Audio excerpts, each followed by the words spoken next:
हर्षवी page में यश को बुला एक या बार, कार्यक्रमात एक इवेंट स्टार्ट हो रहा है मी इसलिए। अमोद वाघ. व मी तनिषा मस्के आपल्या संस्थेचे मंथनचे संयोजक एस पी जोशी सर, सर्व प्राध्यापक आणि सर्व रसिक प्रेक्षकांचे स्वागत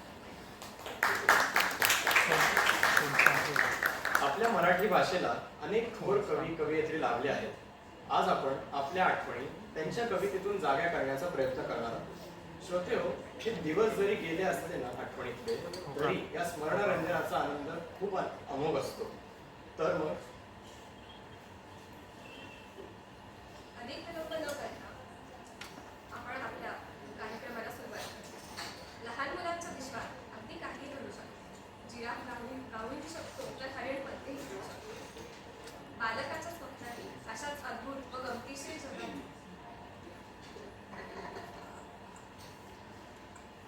बालकाच्या स्वप्नातील अशाच अद्भुत व गमतीशीर जगाचे वर्णन कवी वसंत बापट यांनी सहज सोप्या शब्दात आपल्या कवितेतून केले.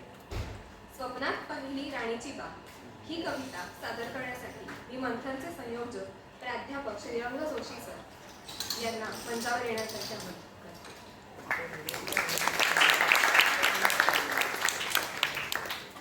एक चुकीची दुरुस्ती, ही कविता विंदा करंदीकरांची आहे आणि वसंत बापटांची नाही.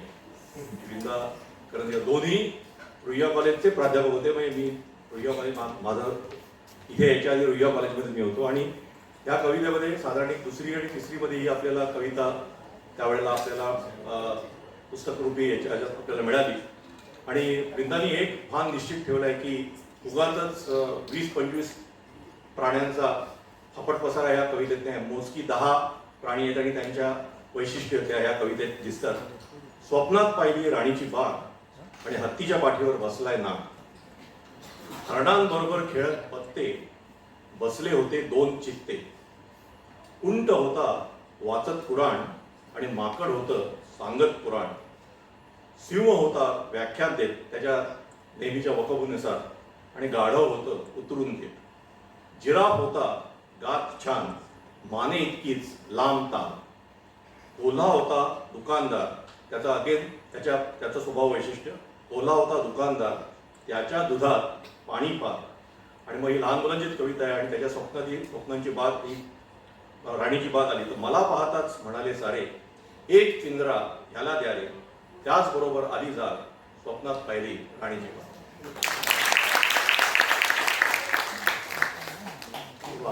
खूपच छान सर. अगदी बालपणाचे दिवस आठवले. बालपण सरलं की तारुण्य येतं आणि त्यातली आव्हाने देखील येतात. अशाच आव्हानांना सामोरे जाण्याचे बळ आणि मनोबल देणारी कविता तरुणांना ही सादर करायला मी अहिल्या जोशीला आमंत्रित करतो.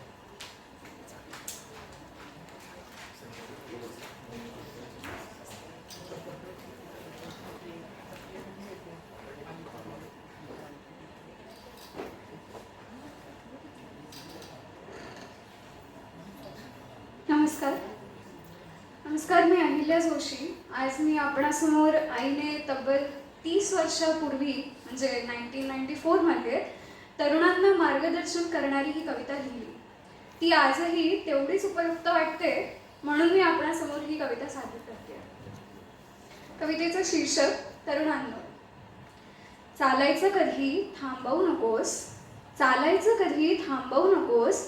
येऊत वादळे तुफान जरी रस्त्यावरून भरकटू नकोस. येऊत वादळे तुफान जरी रस्त्यावरून भरकटू नकोस. हरला हरला म्हणून रडू नकोस, मनातल्या मनात कळू नकोस. आपली आवडती दुसऱ्याची झाली, आपली आवडती दुसऱ्याची झाली तरी रागाने चरफडू नकोस. तू आजचा तरुण देशाचं सर्वस्व, तू आजचा तरुण देशाचं सर्वस्व. उठ असा खचू नकोस. गरुड भरारी घेणारी तुझी बळकट मनगटे, गरुड भरारी घेणारी तुझी बळकट मनगटे अशी पिचू नकोस. चालायचं कधी थांबवू नकोस. अंधाराच्या साम्राज्यात भरकटत, अंधाराच्या साम्राज्यात भरकटत नशिल्या पायांनी लडखडत मंदिराचे दगड रचू नकोस, मंदिराचे दगड रचू नकोस. चालायचं कधी थांबवू नकोस. भारताचा एक एक तरुण भावा, भारताचा एक एक तरुण भावा प्रकाशमान अरुण त्याशिवाय धरतीचे नंदनवन हे स्वप्न ठरेल हे विसरू नकोस, हे स्वप्न ठरेल विसरू नकोस, चालायचं कधी थांबवू नकोस. धन्यवाद.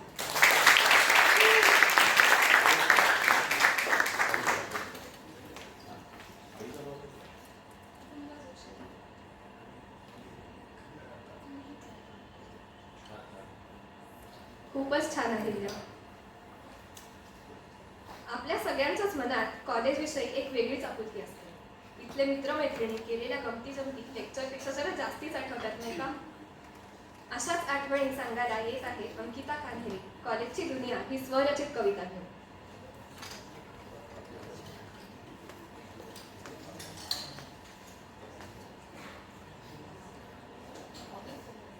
सर्वांना माझा नमस्कार. कवितेचे नाव आहे कॉलेजची दुनिया. अनोळखी लोकांशी जुनी ओळख वाटू लागते. काही महिन्यातच कॉलेजची दुनिया ही आपलीशी वाटू लागते. लेक्चरपेक्षा जास्त हजेरी ही कट्ट्यावरच लागू लागते, कारण पुस्तकांपेक्षा आता मन हे दुनियादारीमध्ये रमू लागते. सुखादुखात साथ देणारी मैत्री जाणवू लागते. कॉलेजने काय दिलं म्हटल्यावर आयुष्यभर अतूट राहतील अशी नाती हे उत्तर ओठांवर येऊ लागते. शेवटी कॉलेज सोडून निघताना डिग्री ही कागदी वाटू लागते. मागे वळून पाहताना कॉलेजमधल्या आठवणींची यादी मोलाची वाटू लागते. धन्यवाद.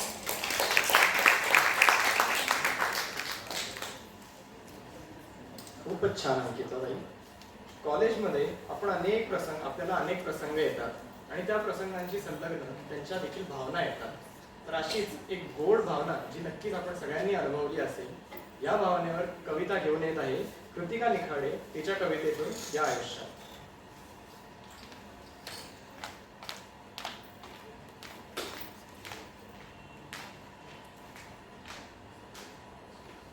नमस्कार, माझं नाव कृतिका निखाडे आणि माझ्या कवितेचे नाव आहे या आयुष्यात. आयुष्य म्हटलं की प्रेम आलंच.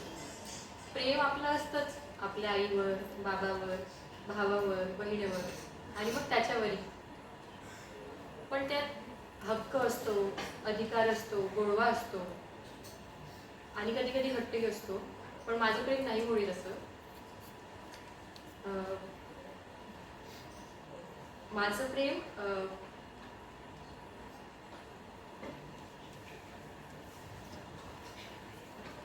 कसं आहे हे मी तुम्हाला माझ्या कवितेतून सांगते.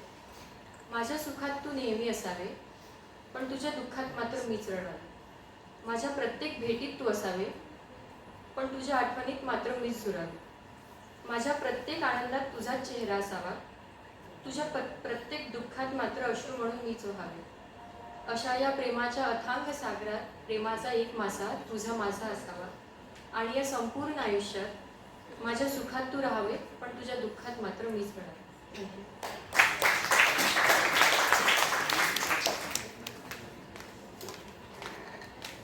मला सांगा, शेवटचे शांत चित्ताने आपण कधी जेवलो असू?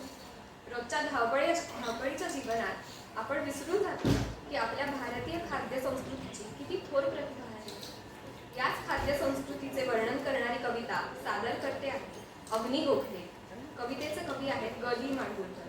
तर पाहूया मग काय वाटले आहे पानात.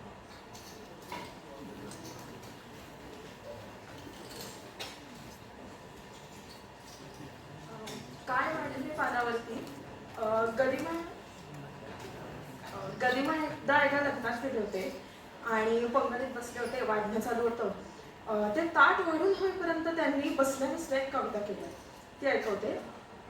काय वाढले पानावरती ऐकून घ्यावा थाट संप्रती. नीट ऐका बरं का.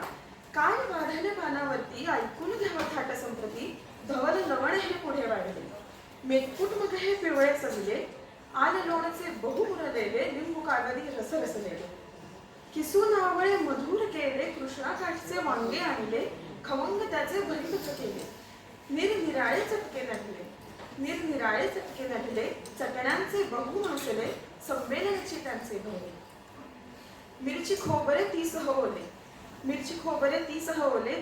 तीळ भाजून त्यात वाटले. कवठगुळाचे मिलन झाले. पंचामृत त्या जवळ आले. वासतयांचे हवेत भरले. अंतरी अण्णा आधी रजाळले. भिजल्या डाळी नंतर आल्या. भिजल्या डाळी नंतर आल्या, काही मोकळ्या, काही वाटल्या, काही वाटून सुरेख तळल्या. कोशिंबिरींच्या ओळी सजल्या, शुभ्र काकड्या होत्या किसल्या. मुळा कोवळ्या, मिरच्या ओल्या, केळी कापून चकत्या केल्या. चिरून पेरूच्या फोडी सजल्या, एक रुपया दह्यात झाल्या. आता एक वस्तू झाली. आता भाज्या आल्या आळू घोसाळी. भाज्या आल्या आळू घोसाळी, रान कारली वांगी काळी. सुरण तोंडली आणि पडवळी, चुका चाखवत मेथी ओढली. चिरून चंदन बटवा भेंडी कोवळी. फणस कोवळा हिरवी केळी, काजूगरांची गोडी निराळी. दुधी भोपळा आणि रताळी, किती प्रकारे वेगवेगळे.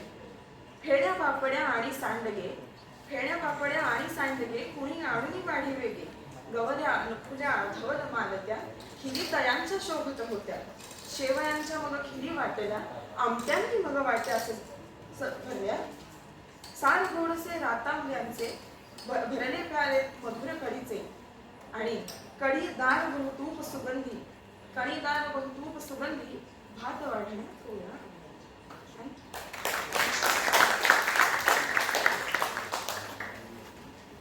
वा, खूपच छान. कविता ऐकून अगदी भूक लागली नाही, पण काळजी करू नका, कार्यक्रमानंतर अल्पोपहाराची सुविधा देखील केलेली आहे. आपण नेहमी अन्नाबद्दल तर बोलतो, पण त्या अन्नदात्याबद्दल तर बोलत नाही. तर अशाच अन्नदात्या म्हणजे शेतकऱ्याबद्दलची कविता घेऊन येत आहे रोहिणी पाटील. कवितेचं नाव आहे विठुराया तू म्हणशील तसं.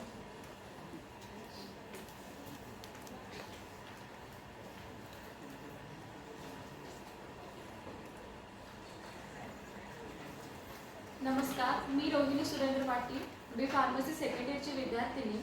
आज तुमच्यासमोर कविता मांडत आहे. कवितेचं नाव आहे विठुराया तू म्हणशील तसं. एक शेतकरी, त्याची व्यथा आणि त्याची कथा, निसर्गामुळे होणारे बदल आणि त्यामुळे त्याचं झालेलं नुकसान विठुरायासमोर मांडत आहे आणि त्याला एक कविता रूपी मागणं घालत आहे. ते मागणं मी तुमच्यासमोर मांडते. दरवर्षी तीच कथा आणि शेतकऱ्याची सारखीच व्यथा. जीवाचे रान करून तो जमीन पेरतो आणि पावसामुळे पिकामध्ये सारा चिखल भरतो. असं असताना तुझ्या दारी यायचं तरी कसं, पुन्हा म्हणत विठुराया तू म्हणशील तसं. कर्जमाफी किसान योजना कित्येकांनी काय, कर्जमाफी किसान योजना कित्येकांनी काय. सरकारमुळे शेतकऱ्याचे कधीच भले झाले नाही. सगळ्या सृष्टीला तारणारा तो जगाचा पोशिंदा, व्यापाराच्या बाजारात होतीये त्याची निंदा. असं असताना तुझ्या दारी यायचं तरी कसं, पुन्हा म्हणत विठुराया तू म्हणशील तसं. आता तो शेतकरी देवाची माफी मागत देवाला म्हणतोय, तुझ्या निसर्गाने साथ दिली तर आम्ही शिखर गाठू. देवा, तुझ्या निसर्गाने साथ दिली तर आम्ही शिखर गाठू आणि पुन्हा एकदा हसत हसत पंढरीत भेटू. देवा, राग आला म्हणून तुला कठोर साकडं घातलं. देवा, राग आला म्हणून तुला कठोर साकडं घातलं. जेव्हा माझ्या वेतामुळे मुलाबाळांच्या डोळ्यात पाणी साठलं. तुझ्या विना होईल रे माझ्या जीवनाचं हसं, म्हणून पुन्हा म्हणतो विठुराया तू म्हणशील तसं, तू म्हणशील तसं.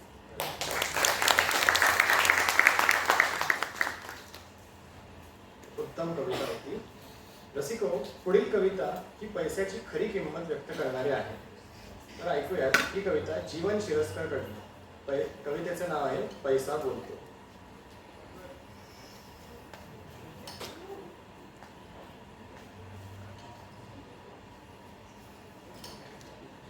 सर्वांना माझा नमस्कार.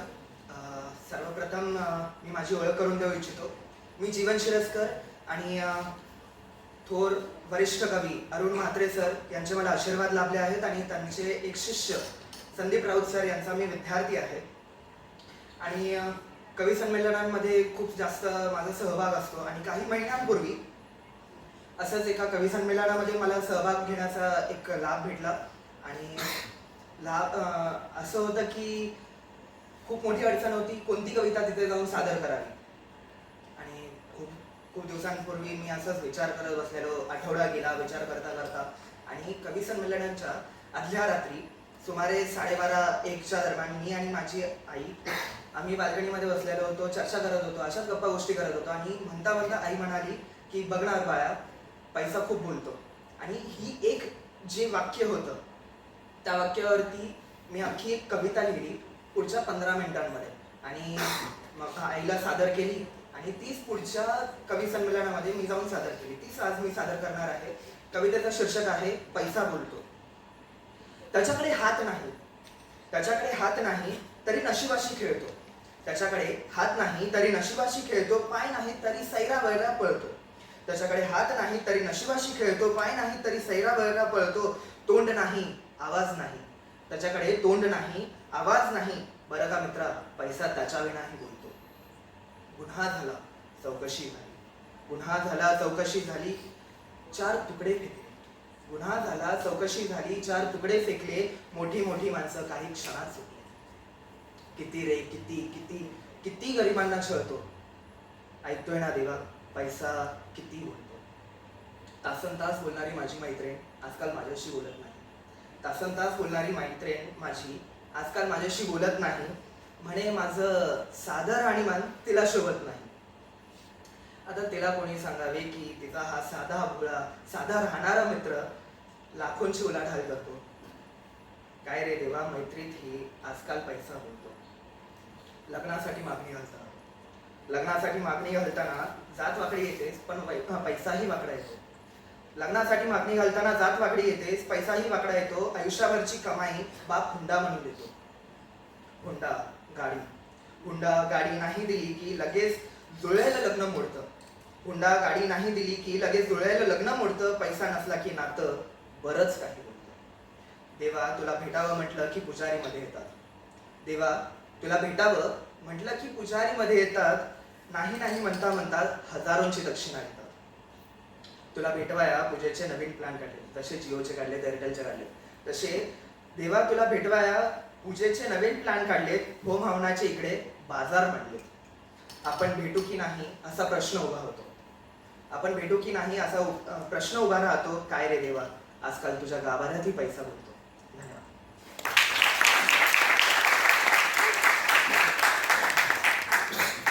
खूपच छान जीवन. कवी विंदा करंदीकर म्हणले की पटकन ओठांवर येते ती देणाऱ्याने देत जावे, ही गाजलेली व तितकीच अर्थपूर्ण कविता. माणसाने कोणाकडून काय घेतले पाहिजे हे सांगत असताना माणसाने खरे तर देणाऱ्याचे हातच घ्यावे असा विचार कवींनी इथे मांडला आहे. दानशूरतेचे महत्त्व सांगणारी ही कविता आपल्यासमोर सादर करीत आहे अरुणिमा सिद्धी.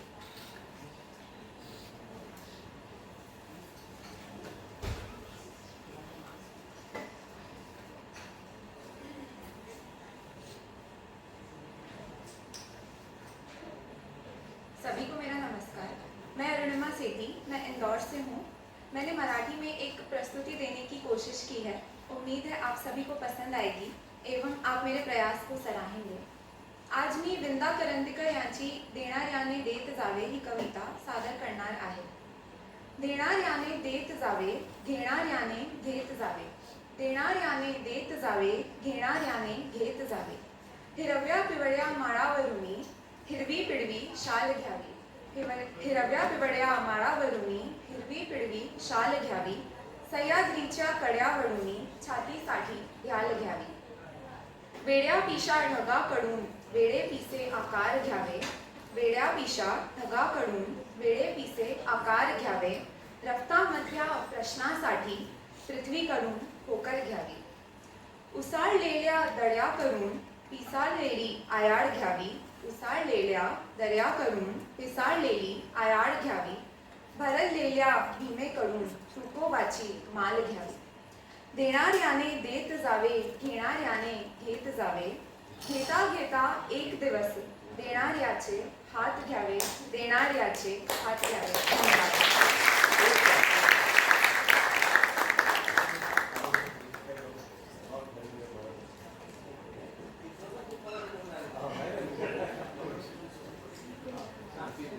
खूपच छान अर्थ.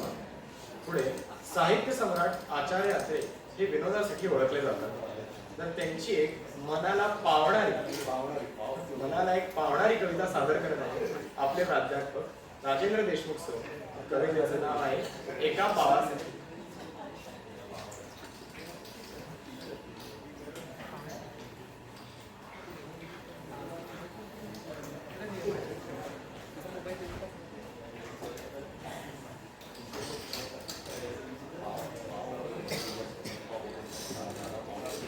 देवा मला पाव, एका पावासाठी.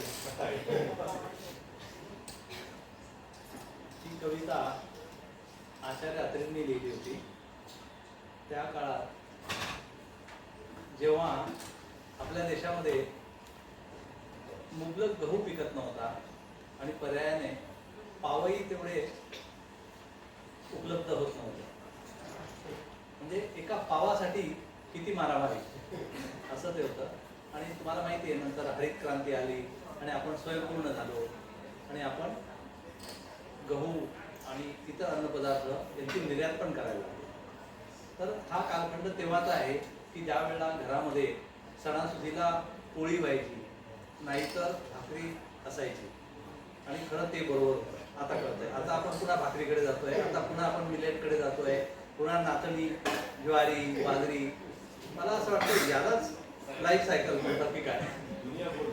हा, दुनिया बोल. एका पावासाठी धाव देवा, ते शब्द जे आहेत ते पुनरुक्ती होते आणि त्याच्यामध्ये यमक साधला गेला आहे आणि मग ते टंग ट्विस्टिंग त्याचा हा प्रकार आहे. धाव पाव देवा आता दे एक पाव, मारू चहावरती कसा मी कोरडाच पाव. आणि सगळे शेवटचे शब्द व असे तुम्हाला येताना दिसतील. पाव नाही म्हणून करते काव पत्नी करते काव काव, पाव रोटीसाठी आलो धुंडून मी सारा गाव. माजलेत बेकरीवाले म्हणती चले जाव, म्हणजे बेकरीवर पाव घ्यायला गेल्यानंतर ते बाहेरचा रस्ता दाखवतात. माजलेत बेकरीवाले म्हणती चले जाव. आणि मग इराण्याच्या दुकानावर गेलो. इराण्याचं तुम्हाला माहिती आहे त्यांचं बन मस्का पाव वगैरे अगदी प्रसिद्ध असा आयटम. तर हा इराणी सुद्धा बोलतो हसून इराणी, जाओ चपाती खाओ, म्हणजे तोही पाव द्यायला तयार नाही. वाढवी गव्हाचे वाणी चौकटीने भाव. कमतरता असेल मागणी पुरवठ्याचा नियम तुम्हाला माहिती आहे. वाण्याने लगेच गव्हाचे भाव पण वाढवले. वाढवी गव्हाचे वाणी चौकटीने भाव, नफेबाज व्यापाऱ्यांचा आणून पाठ धाव. आणि अशा वेळेला व्यापारी बरोबर संधी साधतात आणि ते नफाखोरी वगैरे करतात. तर तो त्याचा जो डाव आहे तो हाणून पाडा आणि म्हणजे मग पाव सगळ्यांना उपलब्ध होते. पाहिजे तरी सरकारा तूच लोणी लाव. म्हणजे सरकारला विनंती आहे की तुम्ही काहीतरी करा, लोणी लावा आणि हे नफेखोर व्यापाऱ्यांनी जे काही गोदामांमध्ये गहू भरून ठेवला आहे तो जर बाहेर आला तर ते आपल्याला पाव मिळेल. म्हणून त्या अनुषंगाने त्यांनी घेतलं आहे की पाहिजे तरी सरकारा तूच लोणी लाव, नरम पाव देऊन देवा राख तुझे नाव. आचार्य. थँक्यू. एका पाव.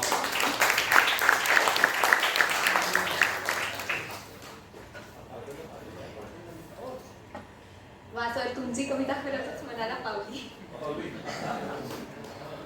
सुख म्हणजे नक्की काय असे विचारले तर प्रत्येकाची सुखाची व्याख्या वेगळी असते. कुणाला भरपूर यश मिळाल्यावर सुख मिळते तर कुणाला कुटुंबासोबत घालवलेल्या क्षणांमध्ये सुख गवसते. खरे सुख हे साध्या जीवनात, निसर्गाच्या सानिध्यात व आप्तसखीयांच्या बरोबर घालवलेल्या क्षणातच दडलेले आहे. असे कवी ग दी माडगूळकर यांनी एक गोष्ट सुखाची या कवितेतून सांगितले आहे. ही कविता आपल्या समोर सादर करतो आहे स्वप्नील शेरकर. नमस्कार. आज मी ग दी माडगूळकर यांची एक गोष्ट सुखाची ही कविता सादर करणार आहे. एक वटवृक्षाखाली बसून या दोन श्वान, एकमेकांना सांगतील अनुभव आणि ज्ञान. एक वये वाढलेले एक पिल्लू चिमुकले, वृद्ध बालकात होते काही भाषण चालले. कोणाठाई सापडले तुला जीवनात सुख, वृद्ध बालका विचारी त्याचे चाटून या मुख. मला वाटते आजोबा सुख माझ्या शेपटात, सदाच झटतो मी त्याच धराया मुखात. माझ्या जवळी असून नाही मज गवसत, उगाचच राहतो मी माझ्या भोवती फिरत. अजाण त्या बालकाची सौख्य कल्पना ऐकून, क्षणभरी वृद्ध श्वान बसे लोचन मिटून. कोणाठाई आढळले तुम्हा जीवनात सुख, तुम्ही वयाने वडील श्वान संघाचे नायक. बाल श्वानाच्या प्रश्नाला देई जाणता उत्तर, तुझे बोलणे बालका बिनचूक बरोबर. परी शहाण्या श्वानाने लागू नये सुखापाठी, आत्मप्रदक्षिणा येते त्याचे कपाळी शेवटी. घास तुकडा शोधावा वास घेत जागोजाग, पुढे पुढे चालताना पुच्छ येते मागोमाग. धन्यवाद. खूपच छान स्वप्न. पुढील कविता ही गमतीशीर व विनोदी असून आपल्याला दाहक वास्तविकता दाखवते. ही कविता बा.सी. मर्ढेकर, जे अर्थात हास्यरसयुक्त नवकवितेसाठी प्रसिद्ध आहेत, त्यांनी ही रचली आहे. तर सादर करीत आहेत प्राध्यापक आनंदन पटवर्धन सर. त्यांची कविता म्हणजे बा.सी. मर्ढेकरांची कविता गणपत वाणी.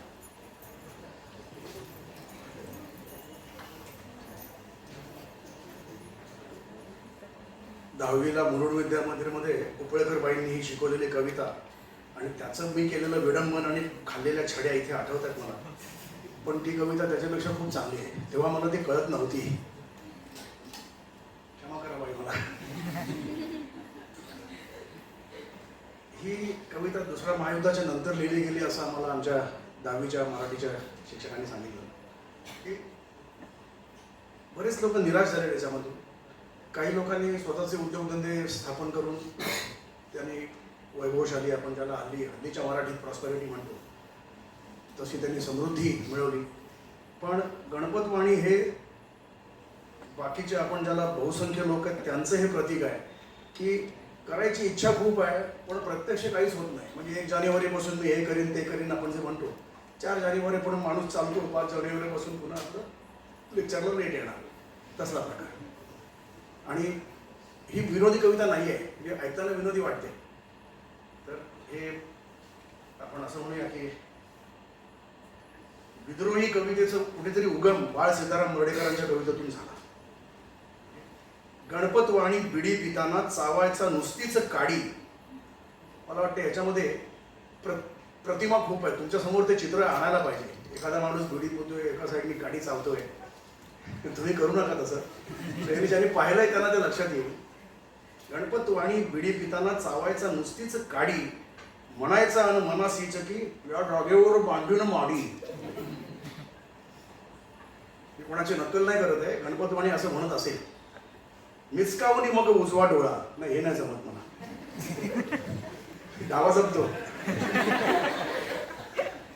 मिचकावून मग उजवा डोळा आणि उडवून डावी भुवई.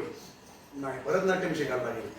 मिचकावून मग उजवा डोळा आणि उडवून डावी भिवई, भिरकावून तो तशीच घ्यायचा लकेर बेचव जैसा गवई. गायचा तो पण बेचव म्हणजे बेसूर. म्हटलं तर विनोदी, म्हटलं तर अतिशय अशी कापत जाते कविता ही. पण त्याच्या उद्योगात, त्याच्या व्यवसायात तो प्रामाणिक आहे. गिराईकांची कदर राखणे, गिराईकांची कदर राखणे, चिरे धणे आणि धान्य गळीत. गळिताचे धान्य म्हणजे तेलबिया, ज्यातनं तेल गळतं ते गळिताचे धान्य. हल्लीच्या मला वाटतं मुलांना हे शब्द माहीत नसतील. गिराईकांची कदर राखणे, जिरे धणे आणि धान्य गळीत, खोबरेल आणि तेल तिळीचे म्हणजे तिळाचे, विकून बसणे हिशोब कोळीत. पुढचं कडवं मला 10वीला पण कळलेलं नव्हतं, आताही कळलेलं नाही. मी नुसतंच वाचणार आहे. काय समजली? स्वप्नांवरती धूर सांडणे, स्वप्नांवरती धूर सांडणे, क्वचित बिडीचा वा पणतीचा. तेव्हा दिवे नसतील. म्हटलं ना, 1945च्या नंतरची कविता आहे. बऱ्याच गावांमध्ये आत्ता वीज आली आहे. स्वप्नांवरती धूर सांडणे, क्वचित बिडीचा वा पणतीचा, मिणमिण जळत्या म्हणजे पणतीचा, मिणमिण जळत्या पणतीचा, आणि लेटणे. ते छोट्या चिमणी ज्याला म्हणतात, तर ते लेटणे म्हणत, त्याला अजूनही म्हणतात. आणि लेटणे, पण त्याचं वाचन फार मोठं. वाचित गाथा श्री तुकयाचा. आता तुकाराम महाराज, त्यांच्याबद्दल पूर्ण आदर ठेवू नये, त्यांना व्यापार जमलेला नव्हता. हे सुद्धा लिखित स्वरूपात उपलब्ध आहे. कळलं का? महान, त्याला जगद्गुरू म्हणतात. त्यासाठी बा.सी. मर्ढेकरांनी इथे उल्लेख केलेला नाही आहे असं आमच्या उपळेकर बाईंनी मला सांगितलं. तर त्यांना व्यवसायात यश नाही आलं, त्याचा उल्लेख इथे आहे. स्वप्नांवरती धूर सांडणे, क्वचित बिडीचा वा पणतीचा, मिणमिण जळत्या आणि लेटणे, वाचित गाथा श्री तुकयाचा. गोणपटावर विटकर रंगी, सतरंजियन उशास पोते, आडोशाला वास तुपाचा, असे झोपणे माहीत होते. काडे गणपत वाण्याने ज्या हाडांची ही आयशी केली. हाडाची काढं करणं म्हणजे परीक्षेच्या आधी 2 दिवस जे मुलं करतात किंवा आधी 1 दिवस हे करतात, त्याला हाडाची काढं असं मी म्हणतो. काडे गणपत वाण्यानेच्या हाडांची आयशी केली, दुकानातल्या जमिनी सती सदैव रुतली आणिक रुतली. काडे गणपत वाण्यानेच्या हाडांची ही आयशी केली, दुकानातल्या जमिनी सती सदैव रुतली आणिक रुतली.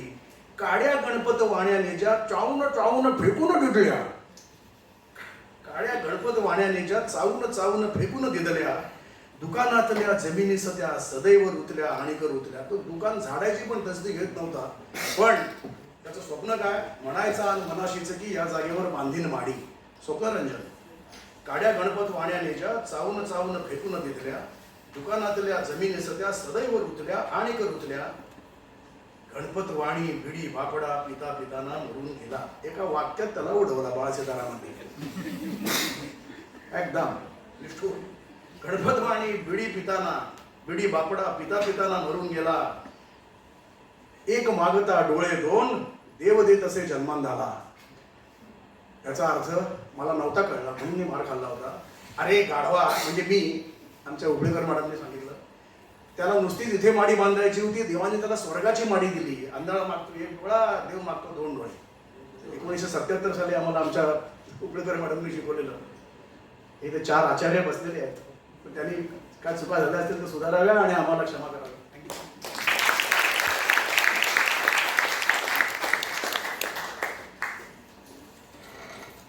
कवी विंदा करंदीकर यांच्या कविता नेहमीच सोप्या, मार्मिक परंतु प्रभावशाली भाषेतून आपल्याला खूप मोठा विचार देऊन पंढरीच्या विठुरायाचे खट्याळ व खोडकर रूपाचे वर्णन करणारी पुढील कविता आता सादर करतोय अमोल.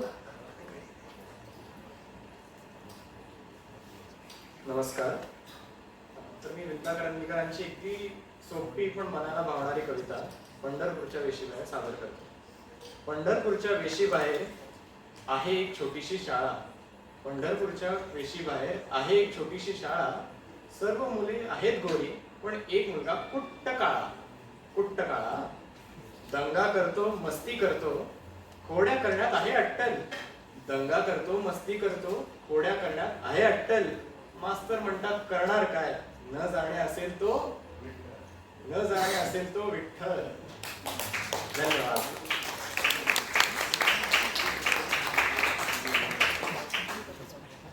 पुढे कवी मंगेश पाडगावकरांची एक निसर्गरम्य कविता घेऊन येत आहे निखिल जोशी. कवितेचे नाव आहे संथ निळे हे पाणी.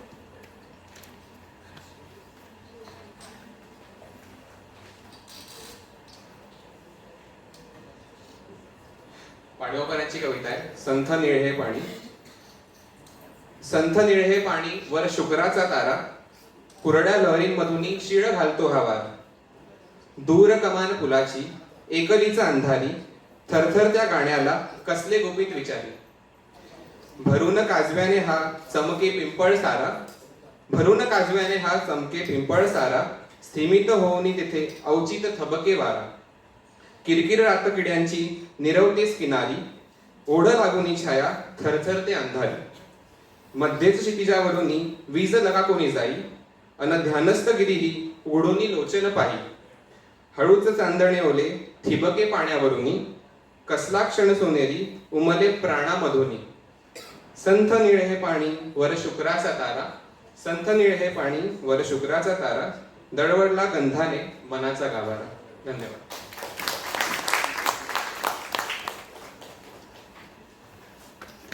खूपच छान.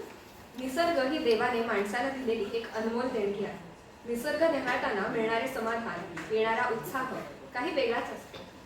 अशा या आल्हाददायक निसर्गाचे वर्णन करणारी बालकवींची औदुंबर ही कविता सादर करतोय निनाद केळकर. आता आपल्या निवेदिकेने असं वर्णन केलं की एक कविता सादर करतोय. खरं तर 2 कविता आहेत, कारण जरा पहिली कविता ही अगदीच लहान आहे, त्यामुळे 2 कविता सादर करणार आहे. मला कवितांमधून एक असं दाखवायचं की मराठी काव्यामध्ये एक, ज्याला आपण आजच्या मराठीमध्ये सिम्बॉलिझम असं म्हणतो, म्हणजे रूपकता, तर ती रूपकता ही कशी आलेली आहे कवितांमध्ये. तर पहिली आपली कविता आहे ती म्हणजे औदुंबर बालकवींची. तर खरी आपण जर ही नुसतीच ऐकली तर असं वाटेल की एक सामान्य निसर्ग कविता चालू आहे, एक औदुंबराचं झाड आहे, त्याचं वर्णन चालू आहे, पण तसं ते नाहीये. मानवाच्या जीवनातल्या विविध जे आपण त्याला टप्पे आहेत त्या टप्प्यांचं सुद्धा वर्णन आहे. त्या पहिल्या ओळीत असं म्हणतात, ऐल तटावर पैल तटावर हिरवाळी घेऊन निळा सावळा झरा वाहतो बेटा बेटांतून. आता ऐल तट आणि पैल तट म्हणजे जन्म आणि मृत्यू, आणि ह्यातील निळा सावळा झरा म्हणजे आपलं संपूर्ण जीवन. त्यात झरा कसा वाहतोय तर तो बेटा बेटांमधनं वाहतोय. तर बेट बेट म्हणजे आपण जी माणसं भेटतो, तर त्याचं असं हे वर्णन आहे. पुढे, चार घरांचे गाव चिमुकले पहिलं टेकडी पुढे, चार घरांचे गाव चिमुकले पहिलं टेकडी पुढे, शेतमाळ्यांची दाट लागली हिरवी गर्दी पुढे. आता चार आपल्या भारतीय संस्कृतीमध्ये माणसाच्या जन्माचे 4 टप्पे केले. म्हणजे पहिला जो ब्रह्मचर्याश्रम, त्याच्यानंतर गृहस्थाश्रम, वानप्रस्थाश्रम आणि संन्यासाश्रम. तर हे म्हणजे 4 घर. त्याला हे साधारणतः त्याचा संबंध लावला की 4 घरांचे गाव चिमुकले पहिलं टेकडी पुढे, शेतमाळ्यांची दाट लागली हिरवी गर्दी पुढे, पाय वाट पांढरी, पाय वाट पांढरी तयातून आडवी तिडवी पडे, हिरव्या कुरणांमधून चालली काळ्या डोहाकडे. आता काळा डोह म्हणजे साधारणतः मृत्यूकडे हा प्रवास सुरू झालेला आहे. झाकळूनी जळ गोड काळीमा पसरई लाटांवर, पाय टाकुनी जळात बसला असला औदुंबर. ही पहिली कविता होती. आता दुसरी कविता आहे ती विनायक दामोदर सावरकर म्हणजे स्वातंत्र्यवीर सावरकरांची. सावरकरांचं क्रांतिकार्य आणि राजकारण ह्या विषयाबद्दल बरीच चर्चा होते, पण कविवर्य सावरकर हा मुद्दा बऱ्याच वेळेला चर्चेकडे खूप कमी लोकांना माहित असतं की सावरकर हे किती मोठे कवी, किंवा ज्यांना त्यांच्या कविता माहित असतात त्या साधारणतः फक्त जयोस्तुते आणि त्याच्यानंतर त्यांनी जे शिवाजी महाराजांची आरती लिहिली होती नेमजसनी इथपर्यंत माहित असतं. पण याच्याही पुढे सावरकरांचं संपूर्ण काव्य बऱ्याच ठिकाणी प्रकाशित आहे. पहिलं म्हणजे त्यांनी विविध प्रसंगानुरूप कविता लिहिलेल्या आहेत. फटके पोवाडे हे त्यांनी त्यांच्या पुण्यातल्या विद्यार्थी दशेत लिहिले. लंडनला गेल्यानंतर लंडनच्या प्रवासाचंही त्यांनी तिथल्या प्रवासांची वर्णन त्यांच्या कवितांमधनं आहेत. नाशिकच्या गोदावरीची गोदावकिली हे सुद्धा एक त्यांनी काव्य लिहिले. जशी गंगावकिली हे मोरोपंतांचं एखादं कुठलं तरी पंत कवींचं काव्य आहे, तशी गोदावकिली ही त्यांनी लिहिलेली आहे. अंदमानच्या तुरुंगात सुद्धा त्यांनी असं विविध कविता लिहिल्या आहेत. म्हणजे कमला आणि गोमांतक ही दोन्ही महाकाव्य ते तिथे लिहिले. नंतर पुढे रत्नागिरीला आणि पुढच्या काळात सुद्धा काही कवितांचं त्यांच्या हातून निर्मिती झालेली. तर अंदमानच्या तुरुंगात असताना बहुधा असं वाटत नाही की सावरकरांना त्यांच्या ह्या काळात कुठे जगन्नाथपुरीला जायचा योग आला असेल, कारण पुण्यावरून पुढे लंडन, लंडनवरून पुढे अंदमानचा तुरुंग. पण या मधल्या काळात सुद्धा न जाता फक्त जो वाचन आणि कुठे काही कथा कीर्तनांमधून ऐकलेल्या ह्याच्यानुसार त्यांनी जगन्नाथपुरीला जो उत्सव होतो दरवर्षी ज्येष्ठात, तो उत्सव असतो, तर त्याचा रथ आणि या विश्वनियत्याचा रथ यांचं एक साधर्म्य दाखवणारी त्यांनी कविता लिहिलेली आहे. तर या कवितेची चाल फार कुठे मिळत नाही म्हणून केवळ मी वाचन करते. ऐश्वर्य भारी, या अशा ऐश्वर्य भारी, महाराज आपुली कथाना कुठे निघे स्वारी, दिक्षितिदांचा दैदिप्य रथ तुझा सुटता, या कालपथाच्या अतुट उतरणी वरता, नक्षत्र कणांचा उठे धुरळा वरता, युवक क्रोश दुरी मागुती युवक क्रोश दुरी, महाराज आपुली कथाना कुठे निघे स्वारी. पुसू नयेची परी, पुसत असे पुसू नयेची परी, मिरवणूक ही किमर्थ अथवा कुठे निघे स्वारी, दुजा पुण्याद्वारे जावया दुजा पुण्याद्वारे, किंवा केवळ मिरवत येई परत निजागारी, या सूर्यशतांच्या किती दुजा मशाली जळती, मधुनच शतावधी चंद्र ज्योती ह्या अडती, सरसरत बाण हे धुमकेतूचे सुटती, कितीदा आणि तरी ही कितीदा आणि तरी, उठे चमकुनी रात्र पुरातन तिच्या अंधकारे, महाराज आपुली कथाना कुठे निघे स्वारी. जीवाचीच किती कथा या जीवाचीच किती, रथासी जगन्नाथ तुझ्या या ओढू जे झटती, ज्वालामुखी पंक्ती पासुनी ज्वालामुखी पंक्ती, मज्जा पेंडापर्यंत प्रस्फुटिता जी ज्या जगली, उंच नीच पाठी पुढतिवा उंच नीच पाठी, गती तितुकी तव रथ झटत असे ओढायासाठी, इच्छांत आणि या भूत मात्र वेगांच्या, ओवून लगामाया तुझ्या परम इच्छेच्या, त्या अतुट उतरणीवरती हो काळाच्या, खेळत हा अतली रथोत्सव खेळत हा अतली, महाराज आपुली कथाना कुठे निघे स्वारी. धन्यवाद.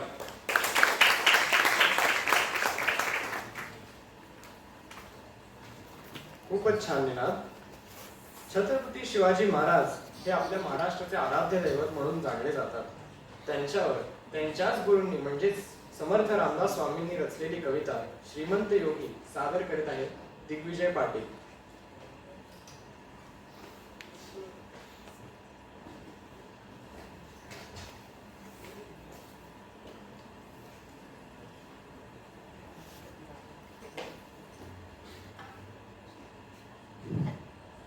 आदरणीय व्यासपीठावरील मान्यवर आणि विद्यार्थी मित्रांनो, सर्वप्रथम ज्या छत्रपती शिवाजी महाराजांनी अवघ्या महाराष्ट्राला स्वतंत्रपणे जगायला शिकवलं, ज्या धर्मवीर स्वराज्य रक्षक संभाजी महाराजांनी अवघ्या महाराष्ट्राला अन्यायाविरुद्ध लढायला शिकवलं, त्या बापलेकांच्या जोडीला माझा मानाचा मुजरा. मी सादर करतोय त्या कवितेचं शीर्षक श्रीमंत योगी. श्रीमंत योगी या शीर्षकाच्या समर्पकते बाबतीत बोलायचं झालं तर फक्त आणि फक्त श्रीमंत योगी इतका शब्द घेतला की त्यानंतर जर कोणाचं नाव समोर येत असेल, कोणाची मूर्ती आपल्या डोळ्यासमोर येत असेल तर ते छत्रपती शिवाजी महाराज. याचे कवी आहेत समर्थ रामदास. फार मोठी कविता आहे, पण त्यातले काही निवडक कडवी जी आहे ती मी घेतली. तर समर्थ रामदास छत्रपती शिवाजी महाराजांबद्दल लिहिताना म्हणतात, निश्चयाचा महामेरू, निश्चयाचा महामेरू बहुत जनांसी आधारू, निश्चयाचा महामेरू बहुत जनांसी आधारू, अखंड स्थितीचा निर्धारू श्रीमंत योगी. परोपकाराची ये राशी, परोपकाराची ये राशी उदंड घडती जयासी, तयाचे गुण महत्वासी तुलना कैची. यशवंत कीर्तिवंत सामर्थ्यवंत वर्धवंत, यशवंत कीर्तिवंत सामर्थ्यवंत वर्धवंत, नीतिवंत पुण्यवंत जाणता राजा. आचारशीळ विचारशीळ, आचारशीळ विचारशीळ, दानशीळ धर्मशीळ, सर्वज्ञपणे सुशीळ सकळा ठाई. या भूमंडळाचे ठाई धर्मरक्षी ऐसा नाही, या भूमंडळाचे ठाई धर्मरक्षी ऐसा नाही. महाराष्ट्र धर्म राहिला काही तुम्हा कारणे, महाराष्ट्र धर्म राहिला काही तुम्हा कारणे. कित्येक दुष्ट संहारिले, कित्येक दुष्ट संहारिले, कित्येकांची धाक सुटले, कित्येकांच आश्रय झाले शिवकल्याण राजा. समर्थ रामदास पुढे लिहितात, शिवरायांचे आठवावे रूप, शिवरायांचा आठवावा प्रताप, शिवरायांचे आठवावे रूप, शिवरायांचा आठवावा प्रताप, शिवरायांचा आठवावा साक्षेप भूमंडळी. शिवरायांचे कैसे बोलणे, शिवरायांचे कैसे चालणे, शिवरायांचे कैसे बोलणे, शिवरायांचे कैसे चालणे, शिवरायांची सलगी देणे कैसी असे. त्यानंतर छत्रपती शिवाजी महाराजांच्या महतीबद्दल, त्यांच्या पराक्रमाबद्दल फक्त एकच ओळ आहे की त्या ओळीतून मला स्वतःला असं वाटतं की छत्रपती शिवाजी महाराज यांना का महाराष्ट्राचं आराध्य दैवत म्हटलं जात असेल आणि का प्रत्येकाने छत्रपती शिवाजी महाराजांचा आदर्श घेतला पाहिजे. समर्थ रामदास लिहितात, याहूनही करावे विशेष, याहूनही करावे विशेष तरीच म्हणवावे पुरुष, याहूनही करावी विशेष तरीच म्हणवावे पुरुष. या उपरी आता विशेष, या उपरी आता विशेष काय लिहावे. म्हणजे यापेक्षा जास्त एखाद्या व्यक्तीबद्दल मी आता काय लिहावं. पुन्हा एकदा शेवटी इतकंच, निश्चयाचा महामेरू बहुत जनांसी आधारू, निश्चयाचा महामेरू बहुत जनांसी आधारू, अखंड स्थितीचा निर्धारू श्रीमंत योगी, श्रीमंत योगी, श्रीमंत योगी. धन्यवाद.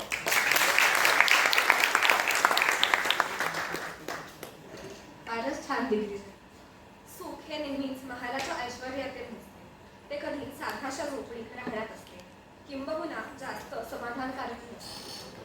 अशाच समाधानकारक सुखाची व्याख्या थोर संत समाजसुधारक व कवी असणाऱ्या तुकडोजी महाराजांनी आपल्या कवितेतून मांडली आहे. या झोपडीत माझ्या ही कविता आता आपल्या समोर सादर करतो आहे आदित्य देशमुख.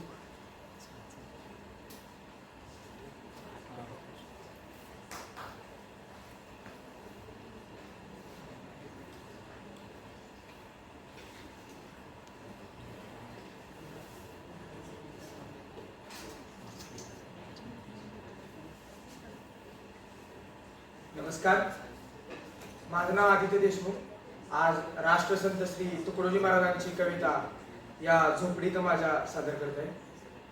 तर या झोपडीत माझ्या, राजास जी महाली सौख्ये कधी मिळाली, ती सर्व प्राप्त झाली या झोपडीत माझ्या.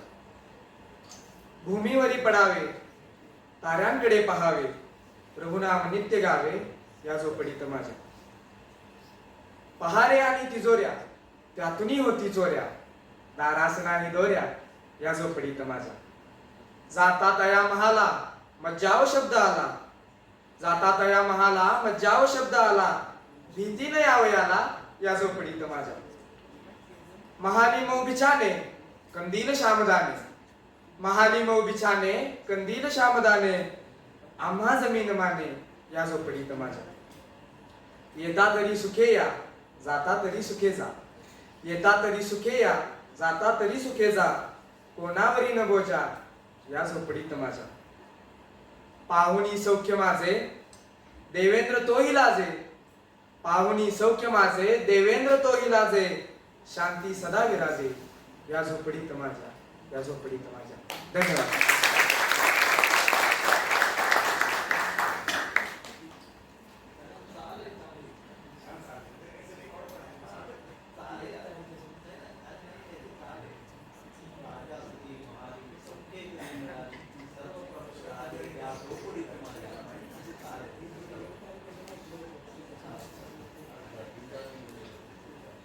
खूपच छान आदित्य. श्रोते हो, आपल्या सर्वांनाच आपले आजी आजोबा लाडके असतात. किती मोठे झालो तरी त्यांच्यासोबतची एक गोड आठवण आपल्यासोबत नेहमीच राहते. अशाच आजीच्या एका पैठणीतून उलगडणारी आठवण शांता शेळकेंच्या कवितेतून व्यक्त करणार आहे तनिषा वसे. शांता शेळकेंची पैठणी कविता सादर करते. फडताळात एक गाठोडे आहे त्याच्या तळाशी अगदी खाली, फडताळात एक गाठोडे आहे त्याच्या तळाशी अगदी खाली, जिथे आहेत जुने कपडे कुंचा टोपडी शेले नि शाली, त्यातच आहे घडी करून जपून ठेवलेली एक पैठणी, त्यातच आहे घडी करून जपून ठेवलेली एक पैठणी, नारळी पदर जरी चौकडी रंग तिचा सुंदर आहे. माझी आजी लग्नामध्ये हीच पैठणी नेसली होती, माझी आजी लग्नामध्ये हीच पैठणी नेसली होती, पडली होती साऱ्यांच्या पाया हाच पदर धरून हाती. पैठणीच्या अवतीभोवती दरवळणारा सूक्ष्मवास, पैठणीच्या अवतीभोवती दरवळणारा सूक्ष्मवास, ओळखीची अनोळखीची जाणीव गूढ आहे त्यास. धूप कापूर उदबत्त्यातून जळत गेले किती श्रावण, धूप कापूर उदबत्त्यातून जळत गेले किती श्रावण, पैठणीने जपले एक तन एक मन. माखली बोटे पैठणीला केव्हा पुसली, माखली बोटे पैठणीला केव्हा पुसली, शेवंतीची चमेलीची आरास पदराआडून हसली. वर्षामागून वर्षे गेली, वर्षामागून वर्षे गेली, संसाराचा सराव झाला, नवा कोरा कडक पोट एक मऊपणा यायला. पैठणीच्या घडीघडीतून अवघे आयुष्य उलगडत गेले, पैठणीच्या घडीघडीतून अवघे आयुष्य उलगडत गेले, सौभाग्य मरण आले आजीचे माझ्या सोने झाले. कधीतरी ही पैठणी मी धरते उरी कवळून, कधीतरी ही पैठणी मी धरते उरी कवळून, मऊ रेशमी स्पर्शामध्ये आजी भेटते मला जवळून. मधली वर्षे गळून पडतात कालपटाचा जुळतो धागा, मधली वर्षे गळून पडतात कालपटाचा जुळतो धागा, पैठणीच्या चौकड्यानो आजीला माझ्या कुशल सांगा. धन्यवाद.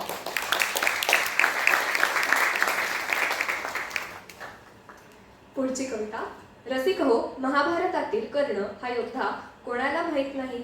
शौर्य धैर्य यासोबत वाखणलं जातं ते त्याचं औदार्य. अहोयाचं म्हणून आलेल्या इंद्रदेवाला आपली कवचकुंडले सरळ दान केली त्या कर्णावरील एक कविता वाचत आहे महेश कुरे.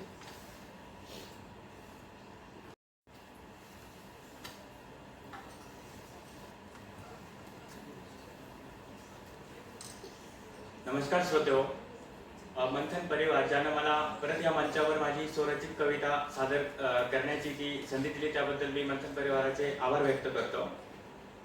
यापैकी सर्वांनीच महाभारत हे काव्य वाचलंच असेल आणि बघितलं तर सर्वांनीच असेल.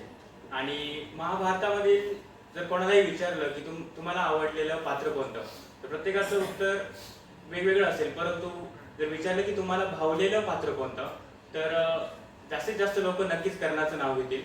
असं एक पात्र हिंदू धर्मामध्ये महाभारत आणि रामायणातून अशी काव्य आहेत की जे आपल्याला जगायचं शिकवतात. तसंच कर्णाचं आयुष्य जे मला वाटतं की त्यातून आपण खूप काही शिकू शकतो. अन्यायाच्या ओझ्याखाली जगत असताना देखील आपण त्यावर कशी मात करायची आणि एक सर्वश्रेष्ठ किंवा मृत्युंजयी करणं त्याच्या आयुष्यामध्ये कसं झाला ते मी काही ओळींमधून दर्शवण्याचा प्रयत्न केलेला आहे. कवितेचं शीर्षक आहे तो कर्ण असतो. कालही ज्याला झुकून नमन करतो, कालही ज्याला झुकून नमन करतो, वंश कुल यांपलीकडेही जाऊन जो सदैव अजय राहतो तो सूत पुत्र कर्ण असतो. तेजानं प्रखर अन नजरेनं शीतल तो सूर्याचा अंश असतो. पाठीशी धनुष्य अन छातीशी कवच तो सूर्यपुत्र कर्ण असतो. पाठीशी धनुष्य अन छातीशी कवच तो सूर्यपुत्र कर्ण असतो. मित्रासाठी जो धर्माविरुद्ध लढतो तो महामित्र कर्ण असतो. मित्रासाठी जो धर्माविरुद्ध लढतो तो महामित्र कर्ण असतो. ज्येष्ठ पांडव असूनही तो सदैव राधेय कर्णच असतो. ज्येष्ठ पांडव असूनही तो सदैव राधेय कर्णच असतो. मृत्यूच्या दारात असतानाही जो सर्वस्व दान करून जातो तो दानशूर कर्ण असतो. मृत्यूच्या दारात असतानाही जो सर्वस्व दान करून जातो तो दानशूर कर्ण असतो. तो महामृत्युंजयी कर्ण असतो. तो महामृत्युंजयी कर्ण असतो. धन्यवाद.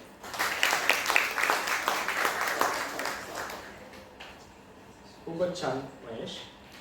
मित्रो, गेली हजारो वर्ष जगातील तत्वज्ञ विचारवंत यांना पडलेला समान प्रश्न म्हणजे आपल्या मनुष्य जन्माचा उद्देश काय. हा मनुष्य जन्म आपल्याला का मिळाला. या मनुष्य जन्माचा ज्यांना उद्देश समजले ते व्यक्ती महान ठरले. अशीच एक मनुष्य जन्माला उद्देश समजवणारी व प्रेरित करणारी कविता आपल्यासमोर घेऊन येत आहे कांचन डोमसे.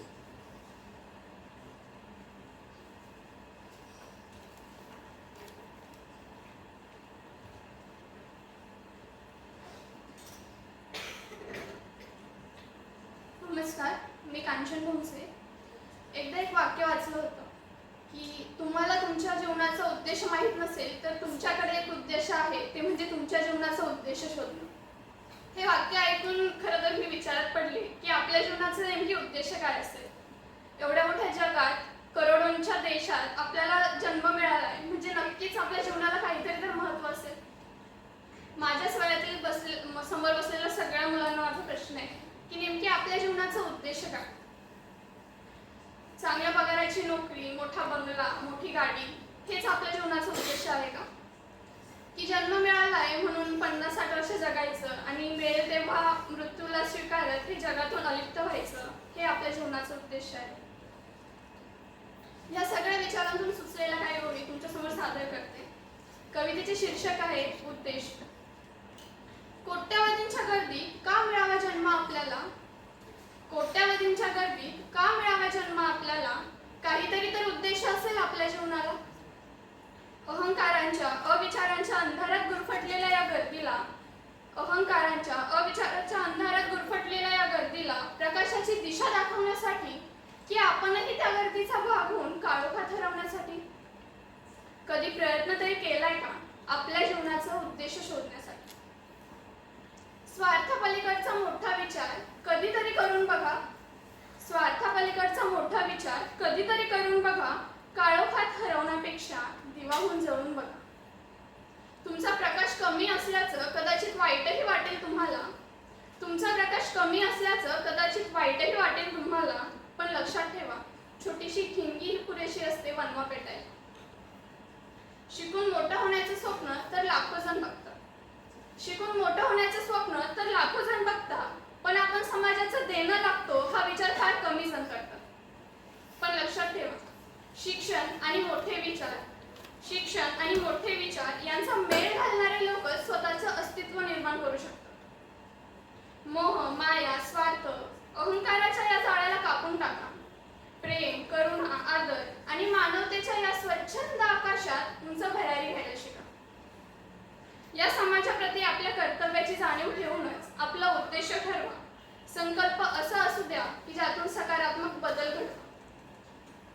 फक्त बोलण्यात अर्थ नाही, करून दाखवण्यात सामर्थ्य आहे. फक्त बोलण्यात अर्थ नाही, करून दाखवण्यात सामर्थ्य आहे. संकल्पपूर्तीच्या या वाटेत पावलोपावली संघर्ष आहे. सामान्य म्हणून जन्मलो, असामान्य म्हणून मरूया. सामान्य म्हणून जन्मलो पण असामान्य म्हणून मरूया. अंधारात हरवलेल्या गर्दीला थोडा प्रकाश देऊन जाऊया.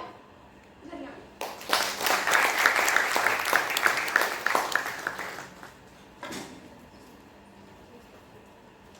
पुढची कविता सादर करायला येत आहे देवर्षी जोशी मंथन.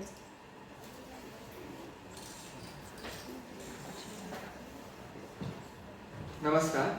ही कविता थोडीशी विनोदी आहे आणि प्रत्येक मुलाने कधी ना कधीतरी हे आपल्या आयुष्यात नक्कीच अनुभवलं असेल. कविता आहे, शाळेत असताना मीही एकदा पडलो होतो प्रेमात. शाळेत असताना मीही एकदा पडलो होतो प्रेमात. कळलंच नाही काय बघितलं होतं कुलकर्ण्यांच्या हेमात. कुलकर्ण्यांची हेमा म्हणजे 100 नंबरी सोनं. कुलकर्ण्यांची हेमा म्हणजे 100 नंबरी सोनं. नाकावरती सोडा वॉटर, मागे 2 वेण्या. वारं आलं तर उडून जाईल अशी तिची काया. रूप पक्क काकूबाई पण अभ्यासावर माया. गॅदरिंग मध्ये एकदा तिने गायलं होतं गाणं. गॅदरिंग मध्ये एकदा तिने गायलं होतं गाणं. तेव्हापासून तिच्या घरी जरा वाढलं येणं जाणं. नारळी पौर्णिमेला तिने मला नारळी भात वाढला. नारळी पौर्णिमेला तिने मला नारळी भात वाढला. हातात तिच्या राखी बघून मी लगेच पळ काढला. नको त्या वयात प्रेम करायची माझी मस्तीच जिरून गेली. नको त्या वयात प्रेम करायची माझी मस्तीच जिरून गेली. शाळेमधली प्रेम कहाणी शाळेमध्येच विरून गेली. थोड्याच दिवसात वेगळं व्हायची वेळ आमच्यावर आली. थोड्याच दिवसात वेगळं व्हायची वेळ आमच्यावर आली होती. मित्रांकडून कळलं हेमाच्या वडिलांची बदली झाली होती.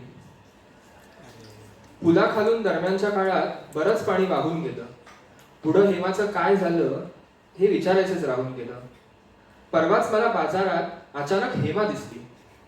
परवाच मला बाजारात अचानक हेमा दिसली. ओळखलंच नाही मी म्हटल्यावर खुदकन गालात हसली.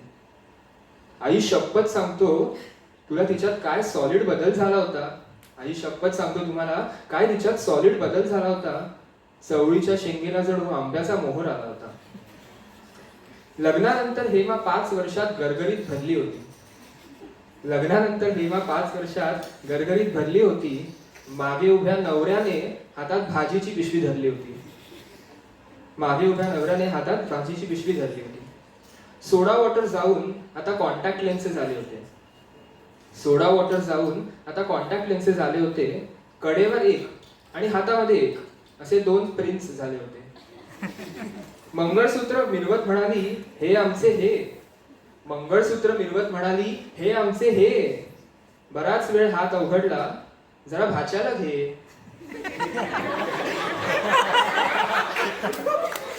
बराच वेळ हात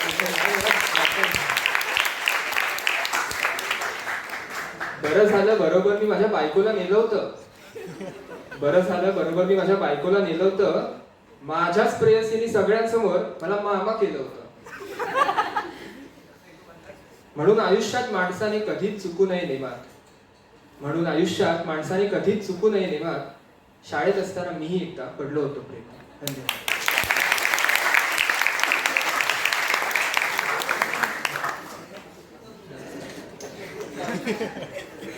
पुढच्या कवितेकडे वळूया. कुणा वाचून कुणाचेही काही अडत नाही. हे किती खरं ना. आपल्यापैकी सर्वांनाच वाटत असतं की मी नसेल तर ह्याचं काय होईल. माझ्याशिवाय होतील का कामं वगैरे वगैरे. पण तसं पाहायला गेले तर या संसाराचे चक्र अगदी सुरळीत चालू असते. ह्याच विचाराला अनुसरून पुढची कविता घेऊन येत आहे तेजस्विनी सोनावणे.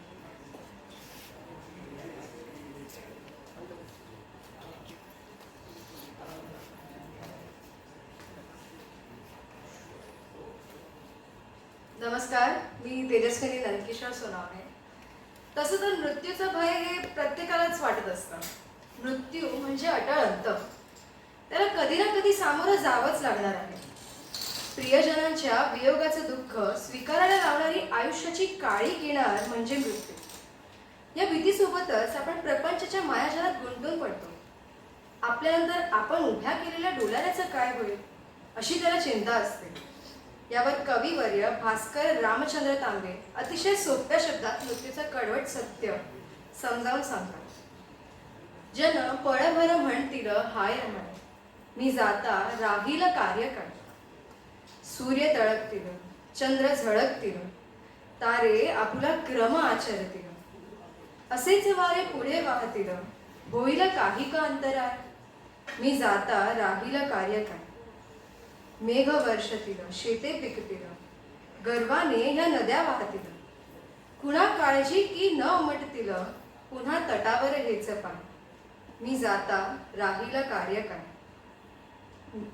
सखे सोयरे डोळे पुसतील पुन्हा आपल्या कामी लागतील उठतील बसतील हसून खिदळतील मी जाता त्यांचे काय जाय मी जाता राहील कार्य काय अशा जगास्तव काय कुढावे मोही कुणाच्या का गुंतावे हरिदूता का विन्मुख व्हावे का जिरवू नये शांतीत काय मी जाता राहील कार्य काय धन्यवाद.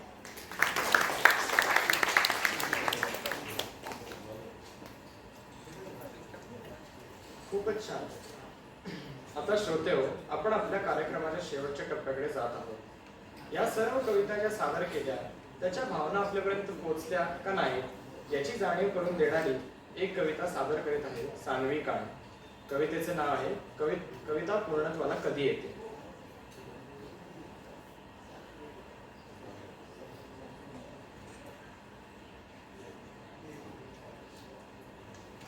सर्व श्रोत्यांना नमस्कार. मी सानवी काळे. काव्य रचना म्हणजे एक अख्खा प्रयोगच असतो. एका शब्दाची ओळ होते, त्यापुढे अलगद दुसरी लिहिली जाते आणि कागदावर लिहिलेल्या ओळींची कविता कधी आणि कशी होते हे कळतच नाही. आणि ही कविता पूर्ण झाली हे ठरवायचं तरी कसं. हे कोडे उलगडताना सुचलेल्या काही ओळी तुमच्या समोर सादर करू इच्छिते. कविता पूर्णत्वाला कधी येते. कविता पूर्णत्वाला कधी येते. सुचणं संपतं तेव्हा की संबंध संपतो तेव्हा. सुचणं संपतं तेव्हा की संबंध संपतो तेव्हा. आस संपते तेव्हा की श्वास संपतो तेव्हा. अशी कशी संपते एक कविता. अशी कशी संपते एक कविता. ह्या क्षणी लईत नांदते आणि पुढच्या क्षणी हरवते कोरड्या नदीपार. ह्या मनी तेवट ठेवलेला दिवा आणि त्या मनी किट्ट अंधार. कविता कधी पूर्णत्वाला येते. पान दुमडतं तेव्हा की पान वाळून पडतं तेव्हा. वाट चुकते तेव्हा की नवी पाऊल वाट गवसते तेव्हा. असाच शेवट होतो एका कवितेचा. असाच शेवट होतो एका कवितेचा. अनेक क्षण कुरवाळून जपून काळजीपूर्वक रचलेली अवचित सोडायची ह्या जगात. त्या मनी प्रश्न शिल्पले आणि उत्तर दडले ह्या मनी. कविता पूर्णत्वाला कधी येते. कविता पूर्णत्वाला कधी येते. रचून होते तेव्हा की रसिकांच्या मनातून पुसून जाते तेव्हा. धन्यवाद.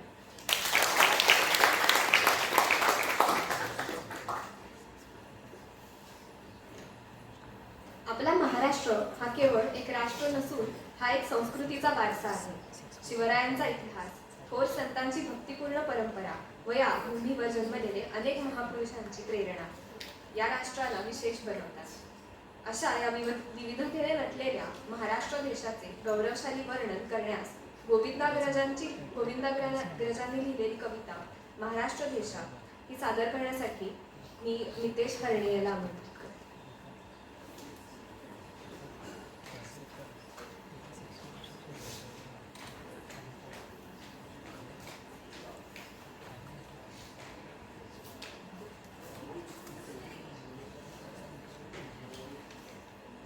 नमस्कार माझ्या मित्रांनो. आपल्या महाराष्ट्र देश हा किती प्रसिद्ध आहे व किती प्रौढ आहे याचे वर्णन करताना कवी गोविंदग्रज म्हणतात की मंगल देश, पवित्र देश, महाराष्ट्र देश. प्रणाम घ्यावा माझा हा श्री महाराष्ट्र देश. राकट देश, कणखर देश, दगडांच्या देश, नाजूक देश, कोमल देश, फुलांच्याही देश. अंजन कांचन करवंदीच्या काटेरी देश. अंजन कांचन करवंदीच्या काटेरी देश. बकुळ फुलांच्या प्राजक्तीच्या दळदारी देश. भावभक्तीच्या देश आणि बुद्धीच्या देश. शाहिरांच्या देश, करत्या मर्दांच्या देश. शाहिरांच्या देश, करत्या मर्दांच्या देश. ध्येय जे तुझ्या अंतरी निशाणावरी नाचते करी. जोडी इह पर लोकांसी व्यवहार परमार्थासी. वैभवासी वैराग्यासी जरी पटक्यासह भगव्या झेंड्याच्या एकची देश. प्रणाम घ्यावा माझा हा श्री महाराष्ट्र देश. अपार सिंधूच्या भव्य बांधवा महाराष्ट्र देश. महाराष्ट्र देश. सह्याद्रीच्या सख्या जीवलगा महाराष्ट्र देश. पासनाच्या देही वरिसी तू हिरव्या वेशा, गोदा कृष्णा भीमा तुझिया लल्लाटींच्या देशा, तुझिया देही करी प्रतिष्ठा प्रथम प्राणांची, मंगल वस्ती जनस्थानींची, श्री रघुनाथांची ध्येय जे तुझ्या अंतरी. थँक्यू.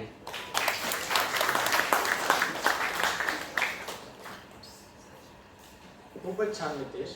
एक छोटीशी दुरुस्ती होती. ही कविता गोविंद आगरांची नसून राजा घोडे यांची आहे.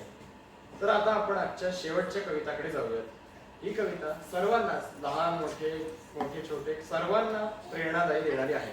तर ऐकूयात प्राध्यापक श्रीरंग जोशी सर यांच्याकडून मराठी भाषेतील एक ललामभूत व अजरामर कविता कणा.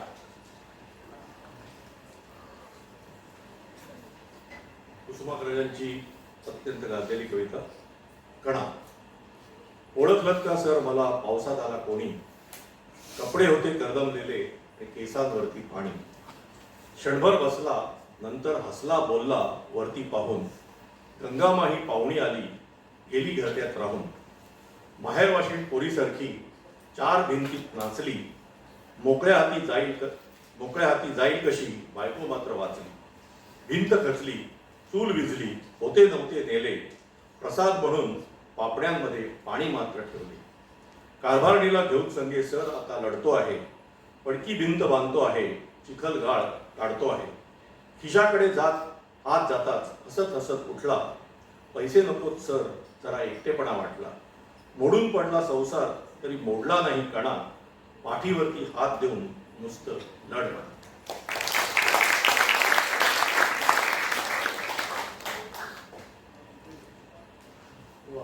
आता आपण कार्यक्रमाची सांगता करत आहोत. सर्वांनी सुंदररित्या कविता सादर केल्या आणि आपण नक्कीच कुठल्या ना कुठल्या तरी आठवणी उजाळल्या असतील. पुढीलची सूत्रे आता मी देवर्षी जोशी यांच्याकडे देतो.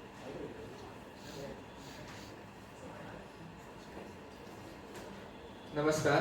2च मिनिटात आभार प्रदर्शन करतो. सर्वप्रथम मंथनचे संयोजक प्राध्यापक जोशी सर यांचे खूप आभार. सर्व शिक्षकेतर कर्मचारी व सर्व प्राध्यापक यांचे आभार. कविता वाचणाऱ्या सर्वांसाठी परत एकदा जोरात टाळ्या. या कार्यक्रमाचं उत्तम सूत्रसंचालन केल्याबद्दल आमोद आणि तनिषा या दोघांचे खूप आभार. अभिषेक झाडी यांचे केवी उपलब्ध करून दिल्याबद्दल आभार. संस्थेचे आभार. And last but not the list तुम्ही ऑडियन्स जे आहात त्यांचे सुद्धा आभार. कार्यक्रमाची सांगता आपण वंदे मातरमनी करणार आहोत.